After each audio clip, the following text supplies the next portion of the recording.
আর একটা কাপড় রাখে নাই শরীরে, এত বড় বড় পাথর দিয়ে তারে নিক্ষেপ করে। ওরা কি মানুষ, ওরা কি মরবো না, ওরা কি মরবো না।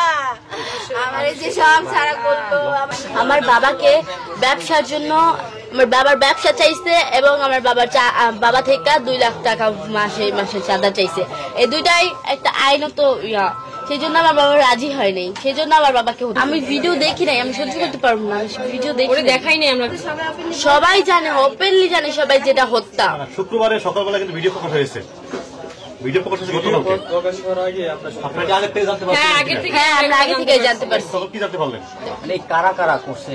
আমি সবার নাম তো জানি না, কিছু মানুষের নাম জানি, যেরকম টিটু, মইন, ছোট মনি, লম্বা মনি, তারপর রনি, কামাল না কাউসার মোল্লা, কাইয়ুম মোল্লা।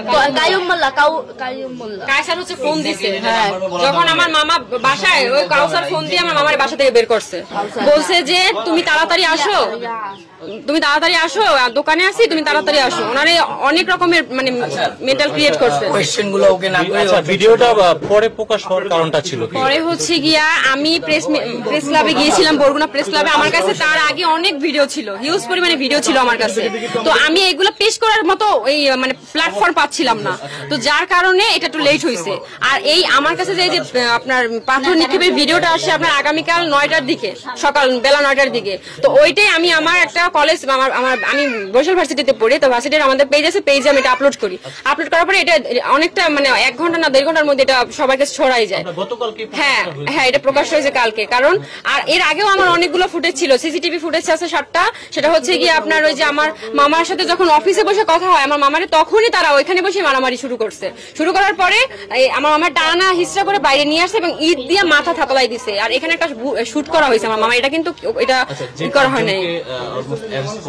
হ্যাঁ, বন্ধুত্ব ছিল। এই যে মুবিন উনি হচ্ছে গিয়া ওনার যে বাসার খাটটা পর্যন্ত আমার মামা কিনে দিচ্ছে। আর তারপর হচ্ছে গিয়া আপনার বাজার করে দিত, তারপর চালাইতো আমার মামা ওদের চালাইতো। প্রবলেম বলতে আমি বলছি 2020 থেকে 25 সালে এই 5টা বছর আমার মামা অনেকটা ডেভেলপ করে তার ব্যবসায় এবং অনেক ভালো ছিল আলহামদুলিল্লাহ। তার সন্তান ওয়াইফ নিয়ে অনেক ভালো ছিল, ভালোই দিন কাটতেছিল এবং সে একটা লাক্সারি লাইফ বিলং করতেছিল। তো ওইটা তার বন্ধুদের এটা সহ্য হচ্ছিল না যে ও এত ভালো, তাহলে আমরা এরকমের কেন, তাহলে তার মানে আমাদের কিছু একটা করতে হবে। কারণ মানুষ তো লোভে পড়ে সবকিছু করে, এই জন্য ওরা লোভে পড়ে আমার মামার এই কাজটা করছে। আমার মামারে বলছে যে হয় তুমি তোমার এই যে সোহানা মেটালটা আমাদের দিয়ে দাও, আর যদি তুমি সেটা না করো তাহলে প্রত্যেক মাসে আমাদের 2 লক্ষ টাকা করে তোমাকে দিতে হবে। এখন আমার মামা বলছে যে আমি কষ্ট করে এগুলো সবকিছু আমার নিজের পরিশ্রম দিয়ে এগুলো করছি আমার বাচ্চাদের ভবিষ্যৎ গড়ার জন্য, আমি তোমাদের কেন শুধু 2 লক্ষ টাকা চাঁদা দিতে যাবো। হুমকি দিছে আমার মামার ডিরেক্ট, একদম ডিরেক্ট। আপনারা তখন আপনার মামা নিয়ে